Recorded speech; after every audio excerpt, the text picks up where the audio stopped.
차주님, 안녕하세요. 네. 예, 안녕하세요. 오랜만에 뵙습니다. 그러니까, 카니발 나온 니로로. 네, 갑자기 비가 와가지고.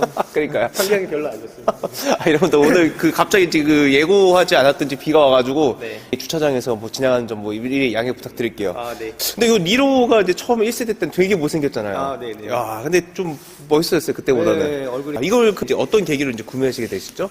작년 중순부터 네. 와이프가 차를 사고 싶다. 그랬다가 다음날 되면 됐다. 운전 별로 안 하니까 또 네. 그랬다가 네. 한 며칠 만에 또 산다 그랬다가 안 산다 그랬다가 그렇게 하다가 11월 정도 돼서 네.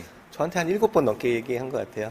한다 그랬다 안 한다 그랬다가 그래서 7번째 사고 싶다는 얘기구나. 네네. 그래서 11월에 결정하고 네. 구매하게 됐습니다. 네. 근데 요 차 지금 렌트 방식으로 이제 구매하시나요? 네네네. 렌트카 이런 거 걸리신 부분도 없으세요? 일단 제가 장기 렌트 쪽 네. 일을 하다 보니까 네네. 물론 장기 렌트에 대해서 우호적인 부분도 있긴 하지만 네네. 판매자 입장하고 소비자 입장이 틀리잖아요. 그렇죠. 저도 소비자 입장이 되면 또 네. 계산기 두드려 보죠. 네, 계산기를 두드려 봤을 때 역시 만족스럽다.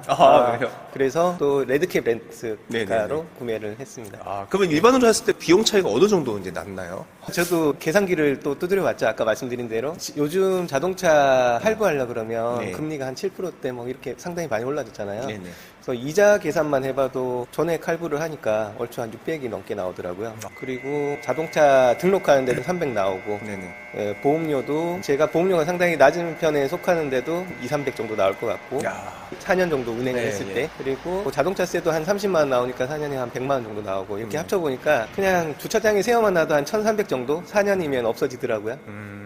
근데 렌트로 제가 월 한 60 정도 네. 납입을 하는데 곱하기 48개월하고 나중에 인수까지 하니까 차값 대비 한 1000만 원만 더 내면 되더라고요. 그러니까 어쨌든 간에 할부보다 불리하진 않겠다라고 네네. 결정한 거고 또 하나는 월 납입금도 할부를 하면 한 90만 원대 내야 되거든요. 네네. 차값까지 같이 어쨌든 내야 되니까. 근데 48개월 60개월이니까 월 나가는 금액도 좀 부담 없고 초기 비용도 안 들고 네. 이런 이유 때문에 소비자로서 결정을 한 거죠. 네. 알겠습니다. 이거 니로 렌트카를 하게 되면 등급을 선택하는 것도 제한이 있는 걸로 아는데 네. 등급 제한이 있진 않습니다. 똑같아요. 그래요? 예. 원래대로 하면 이렇게 결정하는데 네네. 니로를 결정한 가장 큰 이유는 네. 제가 작년 11월만 해도 이게 9개월 이상 걸렸거든요. 네. 웬만한 차들 1년 이상 걸리고 지금이야 조금씩 빨라지긴 했지만 네. 아직도 니로가 7개월 이상 걸려요. 근데 레드캡 렌터카에서 즉시 출고 차량이 있어서 결정한 이유가 네. 있고 그리고 제가 원하는 옵션들이 하나 빼고는 거의 다 들어가 있어가지고 선택했습니다. 저는 헤드업 디스플레이가 좀 들어갔으면 좋겠는데 네. 한 60만 원이면 선택하거든요. 네. 근데 제가 제일 필요 없다고 생각하는 네. C필러에 보면 색깔이 어설픈 거 있어요. 예. 저게 처음에 볼 때 되게 거슬렸거든요. 근데 저게 20만 원 옵션이에요. 저게 왜 20만 원일까? 짝당 10만 원이잖아요. 저걸 좋아서 결정하시는 분도 계실지 모르겠지만 네네. 저게 왜 세상 쓸데기 없는 옵션 같다. 그래서 저거 빼고 40만 원 보태서 헤드업이었으면 얼마나 좋을까? 그러니까요. 그 생각을 네. 했는데 네네. 그래도 1년 기다릴 거 그래도 한 3일 만에 받았으니까 그걸로 어쨌든 만족을 합니다. 그걸 또 선택했을 경우에 또 아직까지도 안 나왔으니까 그걸로 만족합니다. 저는. 알겠습니다. 네. 그러면 그 전기차랑 하이브리드가 있는데 네. 왜 전기차를 안 하고 이제 하이브리드를 선택하신 이유가 특별히 있으세요? 아직은 전기차가 충전하고 이런 거에 상당히 불편할 것 같고요. 네. 제가 타는 차였으면 저도 빨리 경험하고 싶고 많은 분들한테 알려드리면 좋으니까 하겠는데 제 와이프가 거의 탈차니까 타다가 충전 이런 얘기 나오면 불편할 것 같기도 하고 2025년부터 막 신모델들 많이 나온다잖아요. 그러면 이 차 만기될 무렵 되면 인프라가 많아지지 않을까 그때쯤 생각하고 있습니다. 오늘의 핵심 네. 연비 만족하셨나요? 초반에는 네. 환상이 완전 깨졌어요. 그래요? 이 차 복합 연비 카탈로그에 보면 20km 정도 예. 나오는데 네. 댓글들 보면 하이브리드 타시는 분들 보면 네. 본인은 막 28km 찍었다 막 네. 이런 말씀도 하시고 그래서 제가 이 차를 선택한 것도 여러 가지 있지만 네. 제가 아무래도 다둥이다 보니까 카니발을 제가 혼자서 운전하고 평상시에 다니거든요. 네. 그러면 요즘 경유 가격도 비싼데다가 연비도 안 좋잖아요. 네네. 그럼 가끔씩 좀 뺏어 타야겠다. 네. 그래서 주행거리도 올려놓고 계약을 했어요. 네. 그래서 처음에 주행하고 한 일주일 동안 트립을 딱 보니까 12km에서 13km 나오더라고요. 그래서 정말 충격을 받았어요. 그러니까요. 네. 중형 세단 이런 느낌이니까. 이럴 바에는 가솔린 샀지. 비싼 하이브리드를 왜 샀을까. 네. 막 그런 생각을 했었죠. 네. 근데 나중에 이제 생각을 해보니까 네. 저희 와이프가 여기서 한 1km 남짓 되는 네. 쇼핑몰이나 뭐 이런 데만 좀 왔다 갔다 하고 한동안 추웠잖아요. 네네. 그래서 그 미리 시동 걸어놓고 네네. 또 한 5분 안 되는 거리를 왔다 갔다 하고 하니까 연비가 좋을 수가 없죠. 네, 그리고 추우면 또 히터 틀면 가솔린 엔진도 많이 돌고 하다 보니까 네. 계절에 또 다 또 있었던 것 같고요.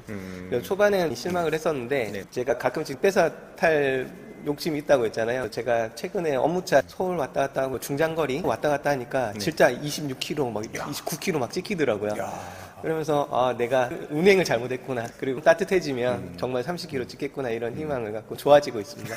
예.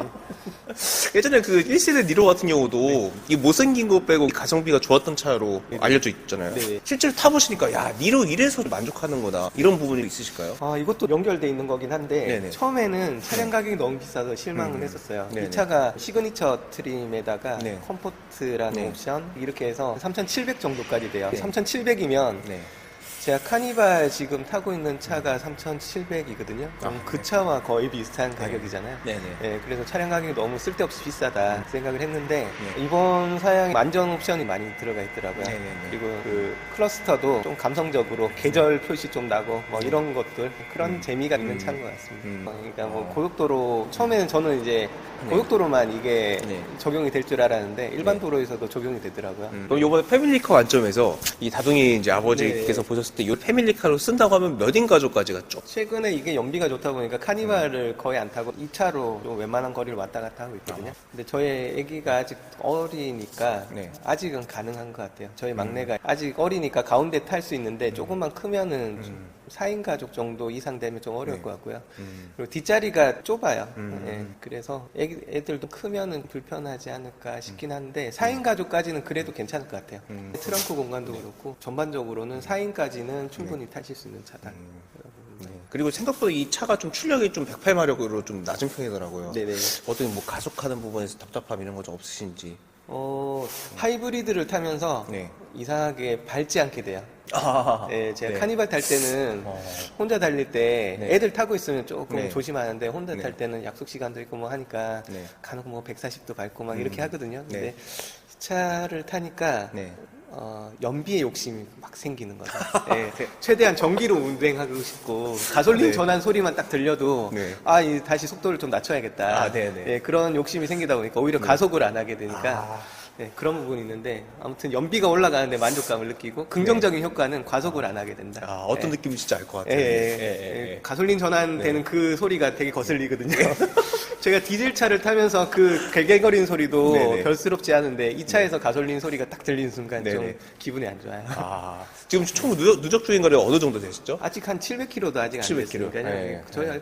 제 와이프가 탄 것보다 네. 제가 좀 왔다 갔다 해서 늘어난 수준이라 아직까지는 좀 더 타봐야 될 것 같습니다. 네. 그럼 이 하이브리드를 고민을 하시는 분들한테 그리고 특히 니로 하이브리드를 네. 고민하시는 분들한테 가장 마지막으로 남겨주시고 싶은 말씀 부탁드릴게요. 네. 그러니까 뭐 진짜 짧은 거리에 이렇게 잠깐 왔다 갔다 하는 차량으로는 오히려 뭐 일반 차량하고 큰 차이는 아닐 것 같고요. 네.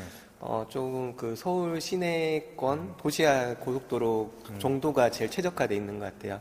예, 그때 좀 가다서다 하는 구간부터 해가지고 뭐 그런 한 80km에서 100km 그 남짓된 거리 할 때 연비가 상당히 잘 나오더라고요. 그런 주행을 좀 많이 하시는 분이라면 그리고 주행을 너무 짧게 하시는 분이면 또 하이브리드 차가 좀 비싸니까요. 그쵸. 가솔린이 또 나으실 수도 있을 것 같고 그냥 적당하게 주행을 좀 하신다면 하이브리드 차가 연비 측면에서는 충분히 만족스러울 것 같고요. 네. 예, 뭐 나름대로는 최첨단 옵션이 또 들어가 있습니다. 알겠습니다. 오늘 시간에 감사합니다. 네. 네.